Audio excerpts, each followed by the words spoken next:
Hello दोस्तों, नमस्कार। तो हमारी आज की कहानी है जब वरदान बना एक श्राप। तो चलिए हम इस कहानी को शुरू करते हैं। एक समय की बात है, स्वर्णागिरी नामक नगर में एक स्वर्ण प्रेमी राजा राज करता था। राजा का स्वर्ण के प्रति इतना अधिक मोह था कि उसने राज्य की बहुमूल्य वस्तुएं बेच बेच कर राजकोष में सोना ही सोना इकट्ठा कर लिया था। राजा का मंत्री बड़ा ही बुद्धिमान था।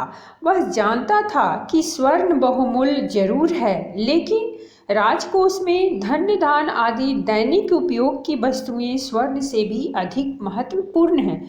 किंतु जब भी मंत्री अपनी यह बात राजा को समझाता, राजा उल्टा मंत्री को सुना देता। इस बात से मंत्री दुखी और उदास रहने लगा। एक दिन रात्रि में मंत्री ने सपना देखा कि राज्य में चारों ओर सोना ही सोना है, लेकिन लोग भूख से मर रहे हैं। एकाएक मंत्री की आंखें खुल गई। उसने फिर से सोने की कोशिश की, किंतु वह करवटें ही बदलता रह गया, लेकिन उसे नींद नहीं आई। सुबह जब मंत्री की पत्नी ने मंत्री महोदय को उदास और दुखी देखा तो कारण पूछने लगी। पहले तो मंत्री ने मना किया, लेकिन जब वह जिद करने लगी तो रात्रि के सपने का हाल और महाराज के स्वर्ण के प्रति मोह के बारे में उसने बताया। यह सब सुनकर वह बोली, आप इतनी सी बात को लेकर इतने दिन से परेशान हो। आपके महाराज के स्वर्ण का भूत मैं एक दिन में उतार सकती हूँ। यह सुनकर मंत्री बड़ा खुश हुआ और उसने कहा, यह कैसे होगा? तब मंत्री की पत्नी बोली, उन्हें इच्छा अनुसार सोने की प्राप्ति करवाकर। मंत्री बोला, मैं कुछ समझा नहीं। तब वह बोली, आप महाराज को शिकार खेलने के लिए जंगल में ले जाइए, बाकी सब आपको स्वतः समझ आ जाएगा। मंत्री अपनी पत्नी का सम्मान और विश्वास करता था, अतः उसने सोचा कि यदि यह बोल रही है तो जरूर कोई खास बात होगी। राजमहल जाकर उसने राजा से शिकार पर चलने का आग्रह किया। राजा भी अलमस्त तुरंत मान गया। राजा और मंत्री दोनों शिकार पर निकले, लेकिन उन्हें शिकार करने के लिए कोई जानवर नहीं मिला। भटकते भटकते वह बहुत दूर निकल गए। तभी राजा को प्यास लगी। दोनों शिकार का विचार छोड़कर पानी की तलाश करने लगे। तभी अचानक उन्हें एक लकड़ियों के गट्ठर के पास बैठा एक बूढ़ा साधु दिखाई दिया। गट्ठर इतना बड़ा था कि वह बूढ़ा उसे उठा नहीं सकता था, लेकिन फिर भी उसके पास बैठा था। राजा ने कहा, बाबा, आप यहाँ अकेले इस गट्ठर के पास क्यों बैठे हैं? क्या यह आपका है? साधु बोला, सुबह से मैं किसी की प्रतीक्षा कर रहा हूँ कि कोई यह गट्ठर मेरी कुटिया तक रखवा दे। राजा ने सोचा कि इस साधु की कुटिया में जरूर पीने का पानी होगा। अतः राजा और मंत्री दोनों ने साधु का लकड़ियों का गट्ठर उठाया और बोले, चलिए बाबा, आपका गट्ठर हम रखवा देते हैं। कुटिया में घुसते ही राजा ने पीने का पानी मांगा। साधु ने पीने का पानी दिया और बोला, हे राजा, तूने मेरी मदद की, इसीलिए तू जो चाहे सो वरदान मांग ले। राजा के दिमाग में दिन रात सोना ही सोना घूमता था, अतः सहज ही उसके मुंह से निकल गया कि मुझे ऐसा वरदान दीजिए कि मैं जिस वस्तु को स्पर्श करूं वो सोने की हो जाए।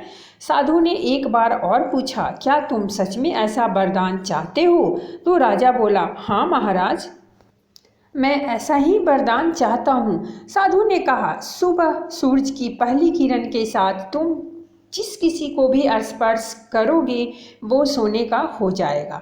राजा यह वरदान पाकर बहुत खुश हुआ। राजा और मंत्री दोनों राजमहल में वापस आ गए। प्रत्येक वस्तु को सोना बनाने के उत्साह में उसे पूरी रात नींद नहीं आई, लेकिन मंत्री अब भी दुविधा में था। अब तो महाराज के पागल होने में कोई संदेह नहीं। ऐसा सोचकर वह अपनी पत्नी पर मन ही मन गुस्सा हो रहा था।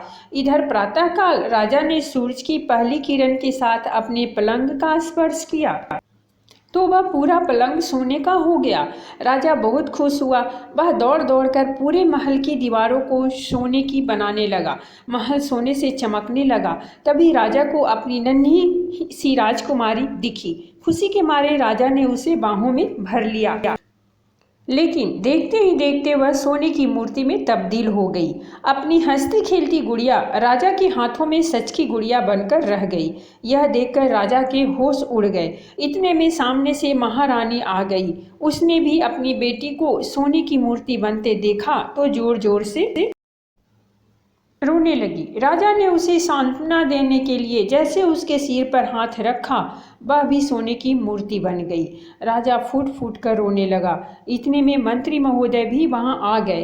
राजा को दुख और विषाद में डूबा और राजकुमारी और महारानी की सोने की मूर्तियां देखकर सारा माजरा समझ गया। उसने महाराज को समझाया कि महाराज, देख लिया अपने स्वर्ण के प्रति मोह का नतीजा। आप पूरी दुनिया को सोने का बना सकते हैं, लेकिन सोने की दुनिया आपको खुशी नहीं दे सकती। जीवन में सभी चीज़ों का अपना अपना महत्व है। तब राजा बोला, महामंत्री, मैं अब अपने जीवन में स्वर्ण को देखूंगा भी नहीं, लेकिन पहले मुझे इस श्राप रूपी वरदान से मुक्त करवाओ। मंत्री ने राजा को किसी भी वस्तु को छूने से मना किया और उसे रथ में बिठाकर वापस उसी साधु के पास ले गया। राजा को वापस आता देख साधु मुस्कुराने लगा। साधु ने अपना कमंडल उठाया और कुछ जल देकर राजा पर छिड़का और वह उस श्राप रूप वरदान से मुक्त हो गया। साधु ने कमंडल राजा को दिया और कहा, वरदान से सोना बनी जिस वस्तु को वापस उसके वास्तविक रूप में चाहते हो, उस पर यह जल छिड़क देना। वह स्वर्ण के श्राप से मुक्त हो जाएगी। इस तरह राजा ने उन सब वस्तुओं को वापस ठीक किया जिसको उसने सोना बनाया था। आजकल हर कोई धन के प्रति अकंठ मोह में डूबा है। अगर मानवीय मूल्यों को खोकर धन को प्राप्त कर भी लिया तो उसका क्या उपयोग।